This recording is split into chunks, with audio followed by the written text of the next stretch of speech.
যারা বৈষম্য বিরুদ্ধে আন্দোলনের বিরোধিতা করেছে, বলেছে যে এই সংগ্রামের সাথে আন্দোলনের সাথে আমরা সম্পৃক্ত নাই, তারা যদি আজকে নতুন ভাবে ক্ষমতা দেওয়ার স্বপ্ন দেখে, এদেশের জনগণ সেই স্বপ্ন পূরণ হতে দেবে না।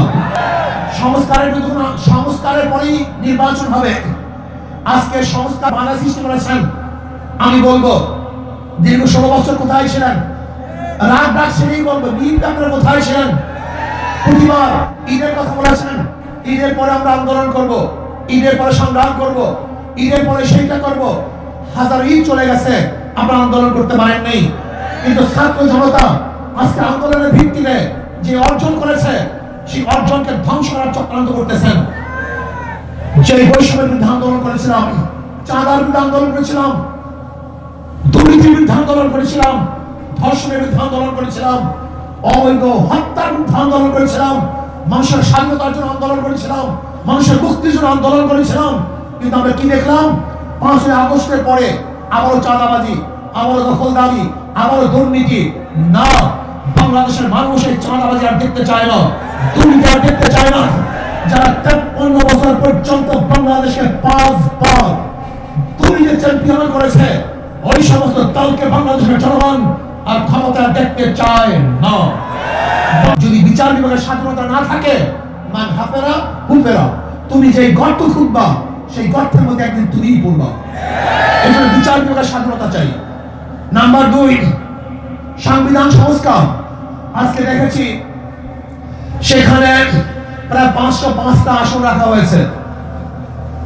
আসন কম হোক বেশি হোক, কিন্তু সব জায়গায় নির্বাচনের ভিত্তিতে সংসদ সদস্য হতে হবে।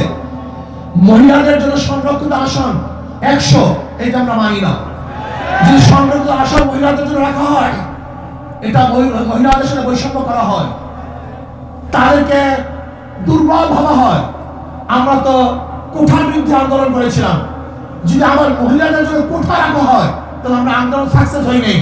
আমরা বলবো মহিলারা সরাসরি নির্বাচন করবে, নির্দিষ্ট কোঠা আমরা চাই না। কোন মহিলাদের জন্য নির্দিষ্ট কোঠা থাকবে না, তারা নির্বাচন সরাসরি করবে। কাজী আমি অন্তর্বর্তী সরকারকে বলবো, মহিলাদের জন্য কোন নির্দিষ্ট আসন ইসলামী আন্দোলন বাংলাদেশ, এটা আমরা মানতে পারি না, এইটা আমরা চাই না। আমরা চাই দ্বিকক্ষ বিশিষ্ট হোক, এককক্ষ বিশিষ্ট হোক, পিয়ার সিস্টেম নির্বাচন হবে, সংখ্যানুপাতিক নির্বাচন হবে। যদি সংখ্যানুপাতিক নির্বাচন না হয়, পিয়ার সিস্টেম নির্বাচন না হয়, তাহলে আবার কালো টাকা সরাসরি হবে, বেশি শক্তি ব্যবহার করা হবে, মানুষের ভোট অধিকার প্রয়োগ করতে পারবে না, আমাদের আন্দোলন ব্যর্থ হবে। আজকে জুলাই বিপ্লবে ইসলামী আন্দোলন কি ভূমিকা ছিল আপনারা জানেন। 5ই জুলাই বরিশাল আমরা ঘোষণা দিয়েছিলাম যে ছাত্রদের বৈষম্য বিরোধী আন্দোলনের সাথে আমরা সম্পৃক্ত। শুধু কি তাই, সেখান থেকে শুরু করে এমন কোন আন্দোলন নাই সংগ্রাম যেখানে আমরা মাঠে ছিলাম না। আমরা জীবনের মায়া ত্যাগ করে রাস্তায় ঝাঁপ দিয়ে পড়েছিলাম। আমি বিশ্বাস করি ইসলামী আন্দোলন বাংলাদেশ যেইভাবে দলীয় ব্যানারে বৈষম্য বিরোধী আন্দোলন অংশগ্রহণ করেছে, বাংলাদেশের অন্য কোনো সংগঠন দলীয় ব্যানারে এই আন্দোলনে সম্পৃক্ত ছিল না। শুধু তাই, ইসলামী আন্দোলন বাংলাদেশের যারা শীর্ষস্থানীয় লিডার নেতা, তারাই মাঠে ছিল। কিন্তু যারা বৈষম্য বিরুদ্ধে আন্দোলনের বিরোধিতা করেছে, বলেছে যে এই সংগ্রামের সাথে আন্দোলনের সাথে আমরা সম্পৃক্ত নাই, তারা যদি আজকে নতুন ভাবে ক্ষমতা দেওয়ার স্বপ্ন দেখে, এদেশের জনগণ সেই স্বপ্ন পূরণ হতে দেবে না। সংস্কারের পরেই নির্বাচন হবে।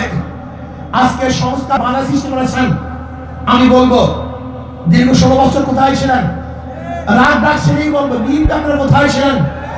প্রতিবার ঈদের কথা বলেছেন, ঈদের পরে আমরা আন্দোলন করব, ঈদের পরে সংগ্রাম করব, ঈদের পরে সেইটা করব।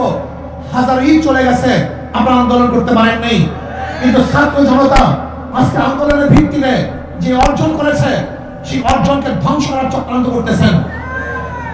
যে বৈষম্যের বিরুদ্ধে আন্দোলন করেছিলাম, চাঁদার বিরুদ্ধে আন্দোলন করেছিলাম, দুর্নীতির বিরুদ্ধে আন্দোলন করেছিলাম, ধর্ষণের বিরুদ্ধে আন্দোলন করেছিলাম, অবৈধ হত্যার বিরুদ্ধে আন্দোলন করেছিলাম, মানুষের স্বাধীনতার জন্য আন্দোলন করেছিলাম, মানুষের মুক্তির জন্য আন্দোলন করেছিলাম। কিন্তু আমরা কি দেখলাম? 5ই আগস্টের পরে আবারও চাঁদাবাজি, আবারও দখলদারি, আবারও দুর্নীতি না। বাংলাদেশের মানুষ এই চাঁদাবাজি আর দেখতে চায় না, দুর্নীতি আর দেখতে চায় না।